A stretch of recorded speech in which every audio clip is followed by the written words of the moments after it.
Hello അപ്പോൾ ഞങ്ങൾ പോണത് +1 +2 പഠിച്ച സ്കൂളിലോട്ടാണ്. വേറെ ഒന്നുമില്ല, നമ്മുടെ TC-NCCയും ക്ലാസ് ഫോട്ടോയൊക്കെ വാങ്ങാനായിരുന്നു. അങ്ങനെ ഞങ്ങൾ സ്കൂളിലെത്തിയതും പഴയ ഫ്രണ്ട്സിനെ കണ്ടപ്പോഴത്തേക്ക് അതിൻ്റെ ഒരു എക്സൈറ്റ്മെൻറ്റ് ഓടിച്ചെന്ന് കയറി വീഡിയോ ഒന്നും എടുക്കാൻ പറ്റിയിട്ടുണ്ടായിരുന്നില്ല. അപ്പോൾ അതങ്ങനെ ഫോട്ടോ വിത്ത് അഡ്ജസ്റ്റ് ചെയ്യാമെന്ന് കരുതി. അങ്ങനെ ബാക്കിയുള്ള ഫ്രണ്ട്സും ക്ലാസ് ടീച്ചറൊക്കെ മേളിലാണ് നമ്മുടെ സർട്ടിഫിക്കറ്റ് ഒക്കെ കൊടുക്കുന്നത്.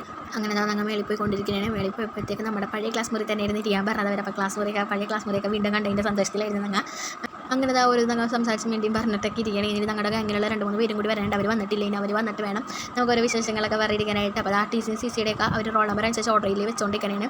എനിക്കാണെങ്കിൽ ഇത് കഴിഞ്ഞിട്ട് ഒരു കല്യാണത്തിന് പോകാനുണ്ട്. അപ്പോൾ ഭയങ്കര ധൃതിയായിരുന്നു. അങ്ങനെ അവർ സീലടിച്ചുകൊണ്ടിരിക്കുകയാണ് TC-NCCയിലൊക്കെ. അങ്ങനെ ഞങ്ങൾ അതും കണ്ടുകൊണ്ട് രസിച്ചുകൊണ്ടിരിക്കുകയായിരുന്നു. അതിൻ്റെ ഇടയ്ക്ക് ഞങ്ങളുടെ കൂട്ടത്തിലെടുത്ത് ഞാൻ സീലടിക്കട്ടെ എന്ന് പറഞ്ഞിട്ട് അവളും സീലടിക്കാൻ പോയി വെച്ചിട്ടുണ്ടായിരുന്നു. അങ്ങനെ ഞങ്ങളുടെ കാത്തിരിപ്പിനൊടുവിൽ നമ്മുടെ ക്ലാസ് ഫോട്ടോയും ഇമ്പ്രൂവ്മെൻറ്റ് പരീക്ഷയുടെ സർട്ടിഫിക്കറ്റും TC-NCCയൊക്കെ കിട്ടിയിട്ടുണ്ടായി. അപ്പോഴത്തേക്കും ഞങ്ങളുടെ കൂട്ടത്തിലുള്ള 2-3 പേരും കൂടി എത്തിയിട്ടുണ്ടായി. അങ്ങനെ ഞങ്ങൾ അവരോട് വിശേഷമൊക്കെ പറഞ്ഞിട്ട് ബസ്സിയൊക്കെ പറഞ്ഞിട്ട് ഇറങ്ങണമായിരുന്നു. അപ്പോഴേക്കും പുറത്തിറങ്ങിയപ്പോഴത്തേക്കും നല്ല മഴയായിരുന്നു ഗൈസ്. അപ്പോഴത്തെ വീഡിയോ ഇട്ട് വീണ്ടും വരുന്നത് ടാറ്റാ.